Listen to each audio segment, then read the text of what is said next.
요세푸스라는 주 1세기 유대인 역사가가 있습니다. 유대 전쟁사, 유대 고대사 이런 책을 저술을 했습니다. 근데 이분이 유명해진 이유가 역사학자로서 이 성령 시대 역사를 기록하고 있다는 사실입니다. 구약과 신약을 연결하는 페르시아 시대라든지 헬레니즘 시대, 하스모니안 왕조, 또 이제 로마 시대도 기술을 하고 있고요. 신약 성경에 나오는 세례 요한이라든지 예수님, 제자들에 대해서도 기록을 하고 있고, 그 당시 종교적인 당파인 바리새파, 사두개파, 에세네파 등등을 이제 기록을 하고 있습니다. 근데 어떤 그 세속적인 학자들이 이제 억지를 부리면서 예수님이 실존 인물이 아니다, 예수님은 그냥 소문을 짜집기 한 거다, 이렇게 얘기하는 사람들도 있습니다. 그런데 요세푸스의 기록을 통해서 예수님뿐만 아니라 이 성경에 기록된 부분에 대해서 이 사실을 검증하는 아주 그런 의미 있는 어떤 기록을 만들어내었고요. 또 1세기 즈음에 인물과 관습과 지리와 문화 등등에 관한 귀한 자료를 우리에게 주고 있습니다. 근데 이 요세푸스가 오늘 사두개인에 대한 기술도 남기고 있어요. 유대 고대사 이런 것들을 읽어보면요. 그래서 이제 주로 이제 짧게 이제 나오는데, 좀 무례하다, 숫자적으로 소수다, 고위 직위를 가진 사람들이다, 부자들의 신임을 받았다, 이런 얘기들을 하고 있습니다. 그리고 오늘 이제 우리 성경 읽은 본문에서 한 줄 평이라고 해야 될까요? 23절에 사두개인을 부활이 없다 하는 사람들이라고 이제 표현을 하고 있고, 29절에 예수님께서는 성경도 하나님도 모르는 사람들이다, 이렇게 사두개인들을 평가하고 있습니다. 당시 사회 종교적 지도층을 대표하는 양대 산맥이 바리새인과 사두개인인데, 우리가 바리새인에 대해서는 어느 정도 좀 잘 알아요. 율법주의자들이고 타인을 비난한다든지 영적인 교만을 갖고 있는 위선자들이다. 그래서 우리가 혹시 이런 질문을 이제 당신은 바리새인과 같은 모습이 있습니까? 라고 물어본다면 대부분이 나한테도 그런 부분이 조금 있는 것 같아요, 라고 이제 대답을 합니다. 그런데 사두개인에 대해서는 잘 몰라요. 그래서 당신은 사두개인 같은 모습이 있습니까? 라고 물어본다면 대부분이 아닌 것 같아요. 저는 부활을 믿고요. 저는 상류층도 아니고요. 저는 성경과 하나님 전혀 모르는 건 아니지만 그렇다고 해서 모르는 건 또 아닙니다.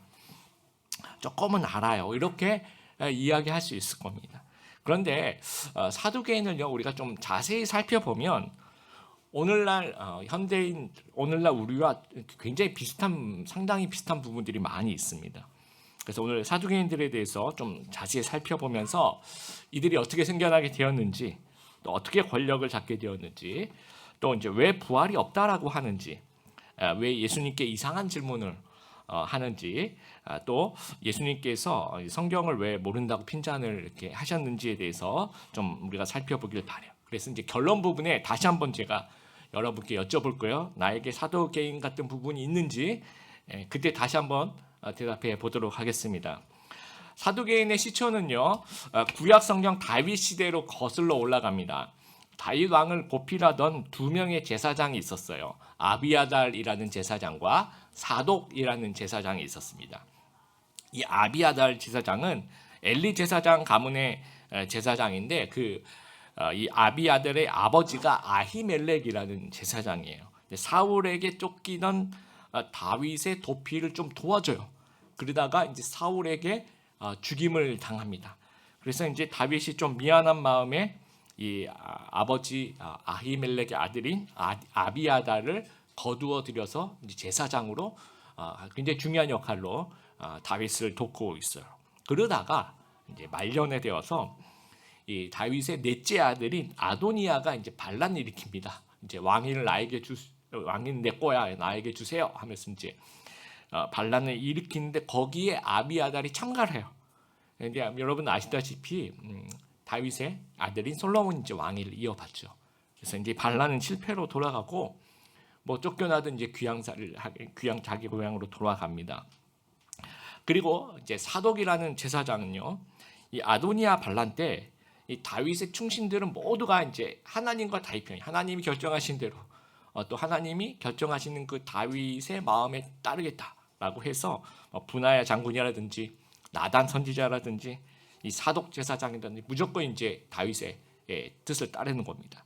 그래서 솔로몬의 편에 서게 됩니다. 그래서 솔로몬이 왕이 된 이후에 사독 계열 제사장 시대가 이제 활짝 열리는 거예요. 그래서 사독의 후손들이 또 대체로 믿음을 잘 지켰습니다. 포로 귀환 시대에 학사 에스라, 여러분 학사라고 알려졌지만 실제로는 제사장 출신입니다. 이 제사장 출신이 이 사독의 후손 제사장 출신입니다. 그런데 사독 계열 제사장이 그럼 어떻게 권력까지 획득을 하게 되었는가를 살펴보면 유대인들이 이제 강대국의 지배를 받으면서 왕정 시대가 이제 끝이 납니다. 그래서 바벨론, 그 다음에 페르시아, 그 다음에 헬라, 그 다음에 이제 로마까지 이어지죠.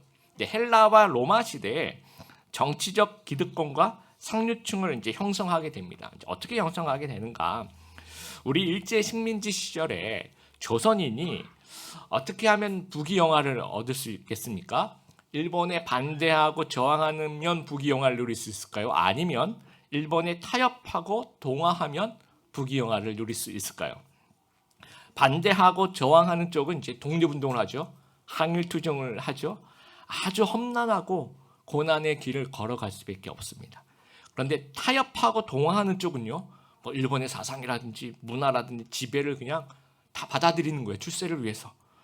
이게 이제 친일파들이죠. 그래서 이완용 같은 그 일사오적들을 보면 일본으로부터 자귀를 받아요. 뭐 백작, 뭐 이런 귀족이 되는 거죠. 그리고 이제 높은 관직을 또 받게 되고 큰 돈을 하사받고요.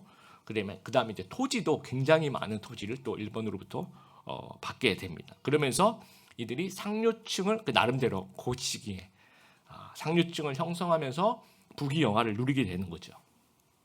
헬라 제국 시대도 마찬가지예요. 헬라 제국은요, 이 식민지에 헬라 사상을 좀 주입하고 싶은 거죠. 여러분 헬라 사상 우리가 이제 고등학교 때 배운 대로 헬레니즘 배우신 기억이 나시죠? 그리스 신화, 다신론과 그다음에 헬레니즘의 가장 중심은 이제 철학이죠. 그렇죠. 필라소피라고 얘기하는 것이 필리아하고 소피아의 합성어죠, 그렇죠? 필리아는 뭡니까? 무엇을 사랑한다는 거고, 소피아는 지혜죠. 그래서 이 철학이라는 말 자체가 지혜를 사랑함이라는 그런 뜻이에요. 그러면서 이제 제국 이 식민지의 사람들에게 다신론을 믿어라. 그러면서 이제 우상 숭배, 그러니까 이 유대인 입장에서는 다신교를 믿어라. 이건 우상 숭배가 되는 거죠. 그래서 이 우상 숭배를 이제 뭐라고 해야 될까요? 이제 강요를 하게 되고 또 합리적인 철학을 받아들이기를 계속 강요를 하는 겁니다. 그러면 유대인 입장에서는 저항하는 유대인들이 생기겠죠. 그래서 지난 시간 제가 말씀드린 그 마카비 혁명이라든지 그런 무쟁투쟁이 이제 헬라 제국 시대에 일어납니다. 그러면서 이제 바리새인이 형성이 되고, 근데 사두개인은 재빠르게 이 현실에 타협을 해요. 그래서 헬라 사상을 무조건 다 받아들입니다. 그러면서 권력 안으로 쑥 들어가요. 그래서 이 헬라 제국 안에서는요, 바리새인과 사두개인이 이 권력을 이렇게 엎지락 뒤치락하면서 또 바리새인인 하스모니아 왕조 때는 이제 바리새인들이 좀 득세를 한다고 해야 될까요? 그러다가 또 이제 그렇지 않은 시절에는 또 사두개인이 또 헬라 사상을 이렇게 등에 업고 이렇게 엎지락 뒤치락 하는데 로마 제국 시대에 이제 완전히 이게 갈려요. 여러분 로마 제국 시대는 문화는 헬라 문화입니다. 나라는 제국은 로마 제국이지만, 그래서 여러분 신약 성경은 대부분 이 신약 성경의 배경이 로마 시대죠, 그렇죠? 그럼 신약 성경은 어떤 언어로 쓰여졌습니까? 한국어요, 이렇게 생각하시겠죠. 한국어로 목사님 신약 성경 쓰여 있는데, 언어는 헬라어로, 그리스어로 쓰여져 있습니다. 로마 시대는 제국은 로마이지만 문화 자체는 이 헬라 문화 계속 이어져 내려가는 거죠. 그러니까 사두개인은 이제 여기서도 이제 갈아타는 거예요. 타협하는 거죠. 진리 이거 별로 안 중요해. 권력과 부를 누리는 것에만 관심을 두는 사대주의라고 해야 될까요? 그래서 로마 통치도 받아들이고 로마 사상도 다 받아들이는 거예요. 그러면서 권력의 핵심으로 들어갑니다. 그래서 로마는 이 성전을 비호해줘요. 그리고 사두개인은 이 성전을 중심으로 권력을 쥐고 어마어마한 자금을 형성하게 됩니다. 그래서 여당이 되는 거죠. 그래서 이 제사장, 사독 계열의 제사장들, 그다음에 성공한 상인들, 오늘날 같은 대기업 회장들, 또 뭐 지주들, 귀족들 이렇게 소수의 특권층 그룹을 형성해서 그 당시에 국회라고 얘기하는 사내들은 공의회의 주 멤버가 됩니다. 자기들끼리 다 이제 이걸 해먹는 거예요. 그러면 이제 바리새인들은 율법을 중시하니까 헬라 사상과 거리를 둘 수밖에 없어요. 그러니까 상류층에는 올라갈 수가 없는 겁니다. 그래서 이들은 어디로 갑니까? 이 국민들, 민중들 속으로 이제 들어가요. 거기서 회당을 중심으로 해서 야당을 형성하게 됩니다. 그래서 이제 이 사상적으로, 종교적으로 이 사두개인과 바리새인이 이제 대립을 하게 되는 거죠. 그래서 이제 바리새인들이 예수님께 혼났다라는 얘기를 들으니까 사두개인도 우리도 가서 한번 시비를 걸어보겠다라고 생각하면서 오늘 읽은 23절에 예수님을 찾아와서 질문을 하게 됩니다.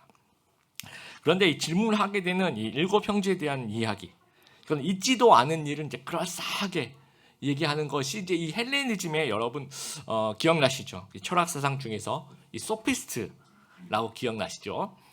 이 궤변론자라고 하는데 이 소피스트를 대표하는 제논이라는 철학자가 이런 얘기를 해요. 날아가는 화살을 움직이지 않는다. 날아가는 화살은 움직이지 않는다는 거예요. 왜냐하면 이제 화살 딱 쏘면 화살이 쏜 그 지점에서 이렇게 꽂히는 그 지점에 가서 중간 지점을 통과해야 된다는 거죠. 그리고 또 처음 쏜 장소에서 여기 중간에 또 중간을 통과해야 되는 거죠. 또 여기에 또 중간을 통과해야 되고 여기에 또 중간을 통과해야 되고 무한대의 중간을 지금 통과하는 중이라는 거예요. 그러니까 날아가는 화살은 움직이지 않는다라고 얘기합니다. 여러분 말만 들으면 그럴싸하죠. 근데 실제로 화살 쏴보면 어떻습니까? 그냥 그런 거 없죠. 씩 이렇게 날아가는 거죠. 이건 이제 궤변론자라고 합니다. 있지도 않은 일인데 들으면 또 그럴싸한 거. 그러니까 이 사두개인들이 이 헬라 사상의 문화 영향을 받다 보니까 이제 이런 생각으로 7 형제에 대한 비유를 예수님께 이제 물어봐요. 이건 신명기 25장 5절에 나오는 그 계대 혼인법이라고 얘기하기도 하고 형사취수제라고도 얘기를 하는데 형제가 함께 살다가 그 가운데 한 명이 아들 없이 죽었을 때 그의 아내는 다른 집안 사람과 결혼할 수 없어. 죽은 사람의 형제가 그 아내를 아내로 맞아들이십시오. 그것이 죽은 남편의 형제로서 지켜야 할 의무입니다. 죽은 사람의 형제가 그 아내를 아내로 그 여자를 그 형수님이죠. 아내로 맞아들이라고 합니다. 이건 형이 죽어서 후사가 없으면 동생이 형수와 결혼해서 후사를 잇게 해주는 제도를 얘기하고요. 고대 생존 능력이 절대로 좀 부족했던 그런 과부를 보호하기 위한 사회적 규범이기도 하고요. 우리 구약 성경에 보면 룻기에도 등장하는데 이제 과부 룻이 형제가 없으면 가까운 친족이 그 역할을 감당해 주는 겁니다. 그래서 보아스가 그 의무를 대신하는 그 이야기가 이제 룻기에 나오는 이야기입니다. 그러나 룻을 제외하는 게 보아스를 제외하고 거의 실행되지 않고 있던 그런 제도입니다. 그래서 이 7 형제와 같이 산 여인을 얘기하는 거예요. 뭐 첫째가 죽었어요. 그럼 둘째가 형수님과 결혼하겠죠. 그래서 7이 다 죽었다는 거죠. 그러면 이제 나중에 천국에 가면 7 형제가 주르륵 있고 이제 부활을 해서 천국에 갔다고 보면 그다음에 이제 형수님이 있으면 이 형수님은 7 형제 중에서 누구의 아내라고 얘기하느냐. 이거는 진짜 그 당시 사람들이 있을 수도 없는 일이다. 족보로 따지면 이거는 말도 안 되는 족보다. 그 얘기를 하고 있는 거예요. 그러니까 사두개인들은 예수님 그러니까 부활이라는 것은 없어요라고 얘기를 하는 거예요. 여러분 사두개인들은요 왜 부활이 없다라고 얘기할까요? 얼핏 우리가 이해해 본다면 이제 이들이 상류층이기 때문에 지금 살고 있는 이곳이 너무 좋아. 이곳이 천국인 거죠 이들에게는. 그러니까 굳이 4, 5세계를 갈망한 이유가 없다라고 생각이 돼요. 그것도 맞아요. 또 기득권층 상류층에는 이 부활이라는 사상은 굉장히 위험한 사상이 될 수 있어요. 왜냐하면 사람들이 죽음을 두려워하지 않고 사회를 변혁하려는 사람들이 생겨날 수 있다는 거죠. 그래서 굉장히 두려운 거죠. 무서운 사람들이라는 거죠. 그래서 자기 것을 지키기 위해서 부활이 없다라고 얘기하는 것을 우리가 이해할 수 있어요. 그런데 이제 주된 이유는요. 이 헬레니즘의 영향이라고 보아야 합니다. 헬레니즘 시대의 철학자인 에피쿠로스, 여러분 에피쿠로스 학파라고 들어보셨죠? 이런 얘기를 합니다. 행복을 추구하는 데 가장 경계해야 할 대상은 4, 5세계를 강조해 불안 심리를 조장하는 신앙 행위다. 이렇게 얘기를 합니다. 이들은 철저하게 합리주의자인 거죠. 현실주의자. 그러니까 초현실적인 이야기는 이제 다 빼는 겁니다. 그러니까 머리로 이해 안 되는 것은 그냥 생각도 안 해요. 다 빼버리는 거예요. 부활이 이거 어떻게 가능해? 부활 얘기하는 사람들은 미련한 사람들이야 라고 생각하면서 부활 자체를 그냥 뭐 또 천사 뭐 이런 것도 없다라고 얘기하는 거예요. 그래서 고린도전서 1장 23절을 다 같이 한번 읽어보겠습니다. 시작. 우리는 십자가에 못 박힌 그리스도를 전하니 유대인에게는 거리끼는 것이요 이방인에게는 미련한 것이다. 예수 그리스도의 죽으심과 부활을 전하는 것이 유대인들에게는 거리끼는 것인데 이방인들에게는 이게 미련해 보이는 거죠. 죽었다 어떻게 살아나 이렇게 생각하는 거예요. 그래서 사도행전 23장에 보면 사두개인들은 이 사람들은 부활도 없고 천사도 없고 영도 없다. 그렇게 얘기하고 다니는 사람들이다라고 얘기를 합니다. 그래서 여러분 구약 성경을요, 우리가 타나크 구약 성경의 그 별명이라고 얘기할까요? 타나크라고 또 얘기를 합니다. 왜 타나크냐면 이게 앞에 한 글자씩 이렇게 가는 겁니다. 토라, 그러니까 3분의 1씩. 토라가 이제 모세오경이죠, 구약 성경. 그 다음에 이제 네비엠, 이거는 예언서를 얘기하는 겁니다. 그리고 케투빔이라고 얘기하는 것은 성문서를 얘기하는 것인데 이건 뭐 역사서도 나와 있고 시편도 나와 있어요. 그래서 토라의 T, 네비엠의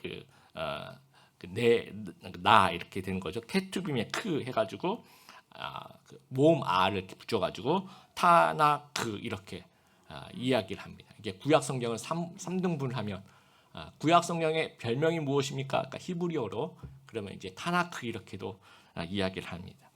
구약 성경에 정말 많이 남아 있는 이 부활 신앙이 주로 이 시편과 선지자의 글, 네비엠과 케투빔에 이제 많이 분포가 되어 있죠. 그러니까 사두개인들은 이 부분을 다 빼버리는 거예요. 그리고 모세오경은 이 사람들 제사장 출신들이잖아요. 그러니까 제사 드려야 되니까 제사 규칙이 많이 나오는 모세오경은 그냥 갖고 있는 겁니다. 그래서 모세오경 외에는 다른 거는 받아들이지는 않는 거예요. 그랬다고 모세오경을 또 열심히 배웠을까요? 그렇지도 않았어요. 나중에 예수님께서 얘기하시는 거 보니까. 그러니까 이들은 자기한테 필요한 거 외에는 굳이 우리가 받아들여야 필요가 없다고 생각해요. 이게 하나님 말씀임에도 불구하고. 그래서 예수님께서 부활에 대해 설명을 해주시는 거예요. 7형제 있다고 해도 30절에 천국에서는 결혼 제도가 없다라는 거예요. 새로운 세상을 하나님께서 만드실 거라는 겁니다. 그리고 모세오경만 인정하는 사두개인들에게 예수님께서 모세오경을 이용해서 부활을 설명하시는 겁니다. 32절에 보면 예수님께서는 그러니까 여호와 하나님이 아브라함과 이삭과 야곱의 하나님이다라고 출애굽기 3장 15절 16절에 설명하신 내용을 같이 인용하시면서 하나님께서 나는 아브라함과 이삭과 야곱의 하나님이었다라고 얘기하지 않고 나는 아브라함과 이삭과 야곱의 하나님이다 현재형으로 얘기하고 있는 거예요. 지금 이 시점 예수님께서 말씀하고 있는 이 시점에서 족장들은 이미 500년 전에 죽은 사람들이에요. 그런데도 현재 시절을 사용하고 있는 겁니다. 지금 천국에서 살아있다라는 거예요. 나는 부활이요 생명이니 나를 믿는 자는 죽어도 살겠고 살아서 나를 믿는 자는 영원히 죽지 아니하리라. 그 말씀하고 똑같습니다. 그러니까 하나님과 그분의 백성은요 영원히 깨지지 않는 그런 존재라는 거예요. 족장들 그 당시 하나님과의 관계를 갖고 있으면 지금도 계속해서 그 관계를 갖고 있다는 거예요. 살아서 여전히 살아서 존재한다는 겁니다. 천국에서. 그래서 모세오경만 봐도 부활은 있다라는 거예요. 사두개인 너희는 틀렸다라는 겁니다. 그러면 이제 오늘날 우리 현대판 사두개인들 어떤 사람들입니까? 성공과 출세를 위해서 현실과 타협하고 그렇죠? 성경 말씀까지도 막 다 제쳐놓고 이 땅에서 부귀영화를 누리기 위해서 이 하나님 말씀을 자기들에게 유리하게 왜곡하고 그리고 때로는 무시하고 그렇게 살아가는 부류들이라는 거예요. 그래서 현실형, 현실 타협형, 세속주의자들이 오늘날 현대판 사두개인이라는 겁니다. 그래서 서두했던 질문 제가 다시 한번 드려볼게요. 나에게도 사두개인 같은 모습이 여러분 있으십니까? 이 땅의 것들을 누리기 위해서 크리스천으로서 현실과 타협하고 있다면 나는 사두개인인 겁니다. 성경 말씀이 뭐라고 쓰여 있어도 나는 그냥 내가 원하는 모습대로 생활하고 있다. 그럼 나는 현대판 사두개인인 것입니다. 영원한 하나님 나라에 전혀 관심이 없고 이 땅에서 잘 되는 것만 관심 있다. 이러면 나도 사두개인인 거예요. 세속적인 아주 이름만 있는 크리스찬이다. 나는 그렇게 생각한다면 나도 이제 사두개인이 되는 겁니다. 자, 그러면 우리가 사두개인이 되지 않으려면 어떻게 해야 됩니까? 사두개인이 어떻게 하다가 괴물이 됐다 그랬죠? 현실에 타협하고 하나님 말씀을 외면하면서 괴물이 되죠. 그러면 이제 이 두 가지를 하지 않으면 되는 거예요. 하나님 말씀에 사로잡히고 현실에 타협하지 않고 영원한 나라를 사모하는. 그래서 두 가지, 첫 번째, 하나님의 말씀에 사로잡힌 그런 성도님들이 되었으면 좋겠습니다. 일본 최고의 지성인 철학자인 사사키 야타루라는 사람이 있어요. 그 사람이 이제 잘나라 기도하는 그 손을이라는 책을 썼습니다. 잘나라 커트, 잘나라 기도하는 그 손을. 저는 이 책을 이렇게 제목만 보고 신앙서적인 줄 알았습니다. 그래서 기도에 관한 잘못된 것들을 지적하는 책이구나 하면서 읽어봤는데 그런 책이 아니에요. 기도에 관한 책이 아니고 기독교 서적이 아니었어요. 그냥 이 철학자로서 이 파울 첼란의 그 빛의 강박이라는 시의 한 구절 속에 잘나라 기도하는 그 손을이라는 그런 구절이 있대. 그걸 따왔다고 합니다. 간절히 바라기를 위해서 두 손을 맞잡기보다는 독서를 위해서 책을 붙잡으라는 그런 의미의 책이에요. 그러면서 이제 이 책에서 무슨 얘기를 하냐면 혁명의 기원에는 반드시 독서가 있다는 거예요. 종교개혁, 마틴 루터가 성경을 읽으면서 유럽 역사가 다 뒤바뀌었다라는 겁니다. 그러니까 이 무엇인가 우리가 뭔가 읽는 것, 또 읽으면서 받아들이는 것, 이것은 어마어마한 힘을 가지고 있다라는 거예요. 이제 사두개인은 성경을 제쳐두면서 잘못된 길로 나아가는 거죠. 우리도 마찬가지예요. 우리도 성경 읽기가 굉장히 중요하고 그것을 받아들이는 것이 굉장히 중요한데 그것을 제쳐두면서 우리도 잘못된 길로 나아갈 수 있다라는 거예요.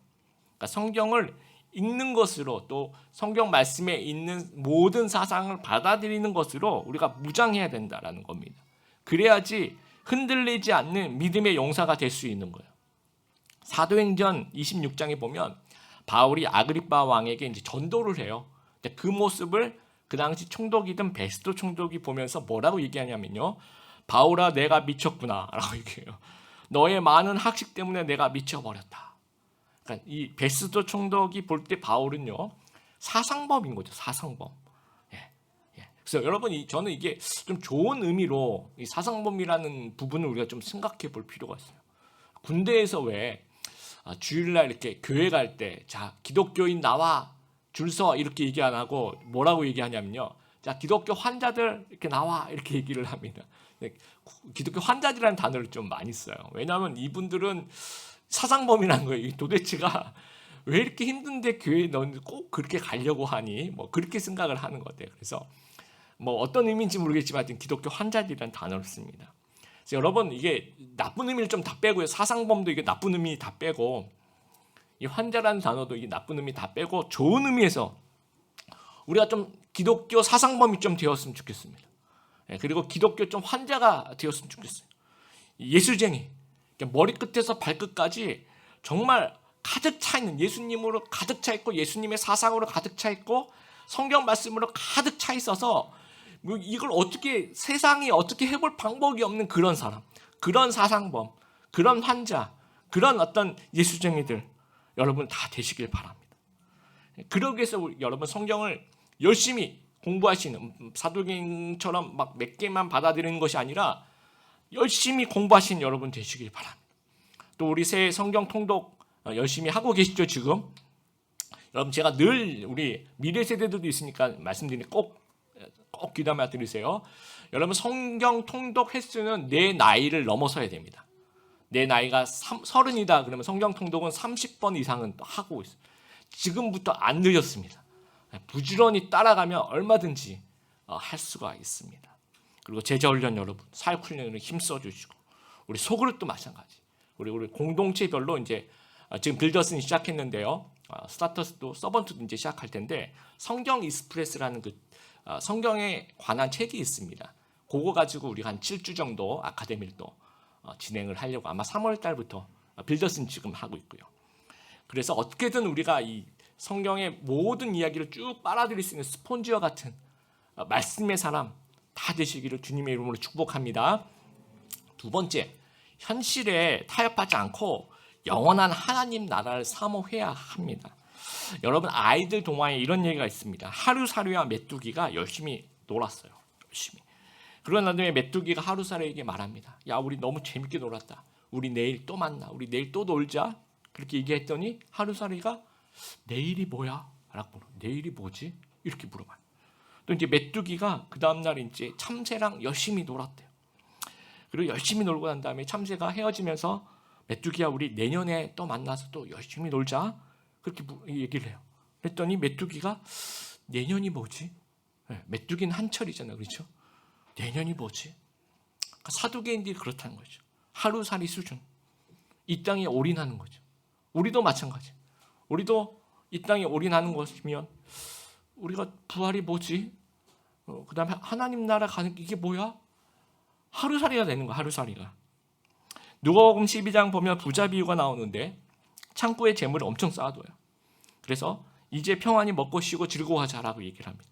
그랬더니 하나님이 뭐라고 얘기하시냐면 오늘 밤에 내 영혼을 도로 찾으리니 그러면 내 준비한 것이 누구의 것이 되겠느냐라고 물어봐요.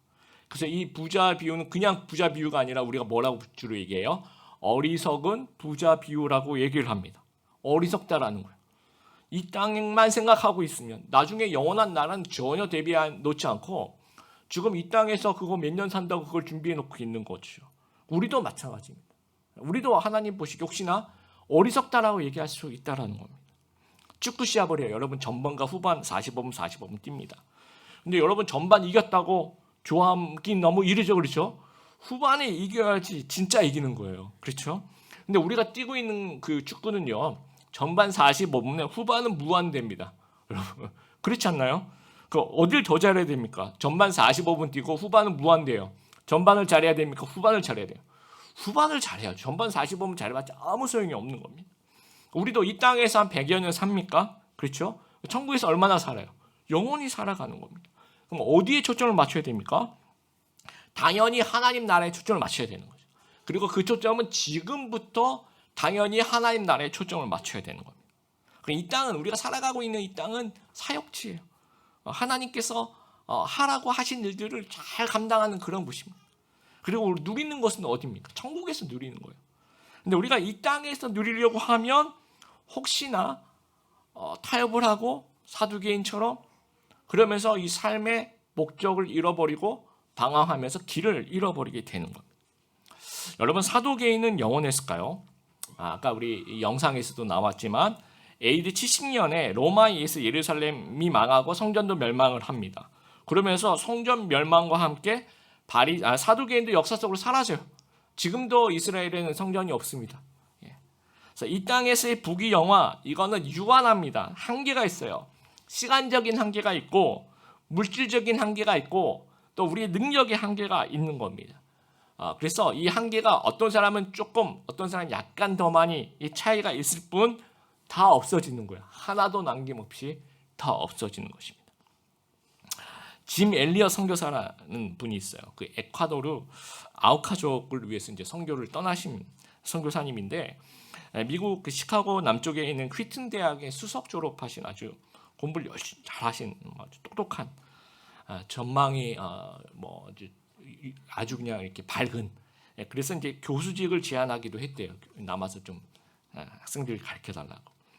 그러다가 1956년에 이 에콰도르 아우카족에게 가서 이제 순교를 하게 됩니다. 그때 이제 라이프지 또 타임지의 기사 타이틀이 What a waste. 이 무슨 낭비도 이런 낭비가 어디 있느냐라고. 이렇게 공부 열심히 하고 똑똑한 청년 그 5명이 짐 엘리어 선교사님을 포함해서 5명이 그런 오지에 가서 죽임을 당하는 것은 이건 진짜 what a waste. 이건 진짜 이거 낭비 아니냐라고 그렇게 이 라이프지 이 타임지에서 기사를 썼다라고 합니다. 그런데 이 짐 엘리어 선교사님이 대학생 때 썼던 글이 발견이 됐어요. 아주 너무너무 유명한 글입니다. 영원한 것을 얻고자 영원할 수 없는 것을 버리는 자는 바보가 아니다라는 거예요. 영원한 것을 얻고자 영원할 수 없는 것을 버리는 자는 바보가 아니다. 이 사두개인은요, 영원하지 않은 것을 얻기 위해서 영원한 것을 버렸어요. 그러니까 바보인 거예요. 반대로 했죠. 우리도 마찬가지. 어리석은 부자처럼 그렇게 살면 우리도 바보가 되는 겁니다. 사도개인처럼 그렇게 살면 우리도 그렇게 바보가 되는 거예요. 현실에 타협하고 신앙 버리고 말씀을 애써 무시하려고 노력한다면 우리는 이런 바보가 되는 것입니다. 그래서 우리 신앙의 원칙을 좀 지키는 그런 삶을 사는 우리 성도님들 되길 바랍니다. 말씀 꼭 붙잡는 한 해가 되기를 바랍니다. 또 세상의 가치관, 이 판단에 영향을 받지 않고 휘둘리지 않는 그런 주님의 성도님들 되시기를 주님의 이름으로 축복합니다.